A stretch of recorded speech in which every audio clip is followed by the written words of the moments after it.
Oui, bonjour Laurence, effectivement, nous sommes aujourd'hui au jardin de Rocambole à Cornu. Donc petit jardin niché au fin fond de la campagne, jardin plus que atypique. Alors ici, on va découvrir des fleurs, on va découvrir des couleurs, des pierres un peu partout. Et puis pour nous en parler, eh ben, écoutez, je vous propose plutôt de rejoindre directement Luc qui est le propriétaire des lieux. Alors bonjour Luc, tu vas bien? Bonjour Billy, ça va? Ouais. Impeccable.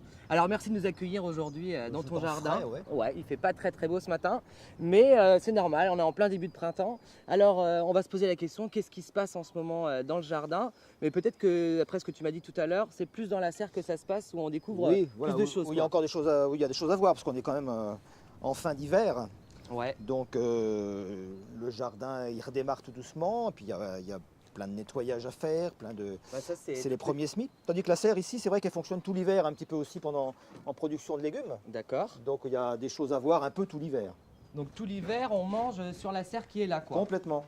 Ok, super. Alors ça sent hyper bon, il fait beau. Qu'est-ce qui sent Alors comme ça? l'odeur, c'est parce qu'on est dans un espace un peu confiné qui est fermé, c'est les fleurs de fèves, tu vois, ça c'est des fèves. Hein, Ok, alors tu moi je ne connais. connaissais pas les fèves comme ça. Ouais. Et du coup, ça fait on dirait un peu des pensées ou enfin ça fait une couleur un peu. Ouais, c'est une papillonacée, donc tu vois, ça forme papillon. Et donc, ça, les fleurs, en général, les fèves dans les serres, là, elles sont pas encore très grandes, et puis elles ont tendance à s'affaisser parce qu'elles sont fragiles. Oui, mais là il Elles n'y a pas peuvent de monter, vent. elles Donc, peuvent toucher les fils, là, tu vois, pratiquement.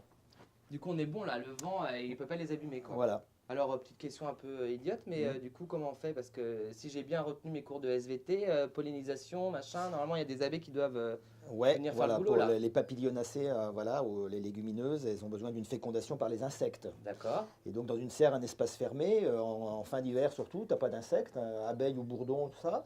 Donc j'ouvre la porte au maximum quand il fait un peu moins froid, comme hier, il y avait du soleil. Et c'est marrant de voir que tout de suite, il y avait quelques abeilles. Elles sont attirées par Ouais, l'odeur. par Quoi. l'odeur, ouais. Et donc ça va suffire à féconder ce petit carré de fèves et de petits pois qui sont là-bas. Ok. Alors Ça du va. coup, tout autour là, c'est de la salade, c'est des mesclins, Ouais, c'est des mesclins qui ont fonctionné tout l'hiver. C'est-à-dire des salades que j'ai semées en octobre, octobre-novembre. Ok. Tu vois, on voit les noms, il y en a qui sont quasiment terminés, on les a coupés plusieurs fois. Donc tout ce qu'on appelle jeune pousse maintenant, jeune pousse, mesclin, Donc c'est c'est le un mot. petit mélange comme ça, plein de Voilà, vitamines. tu vois les noms. Donc là, il y a des mélanges de laitue batavia, et puis on va vers des herbes à salade, du cerfeuil, du coriandre, Alors au niveau roquette et entretien, tu compagnie. fais quoi?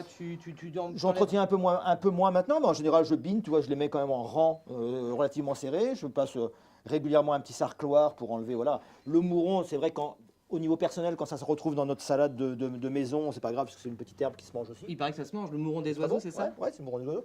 En général, c'est l'herbe qui repousse le plus quand tu as une fumure biologique plutôt assez forte. Tu vois le mouron qui repousse dans les petits navets ou dans les radis. Donc c'est une herbe qui peut être très embêtante pour un maraîcher bio qui va produire, qui va devoir Les chercher enlever ses carottes une par là-dedans. une. Mais quand on est sur des petits espaces comme ça, c'est une herbe qui est Quand on est dans plutôt... son jardin, on Voilà. est bon pour ça. Voilà. Alors Laurence, eh ben, écoutez, on a vu la serre, nous on est bien au chaud ici. Je vous propose de vous retrouver tout à l'heure dans un autre endroit du jardin pour vous proposer d'autres choses que Luc fait à merveille. À tout à l'heure Laurence.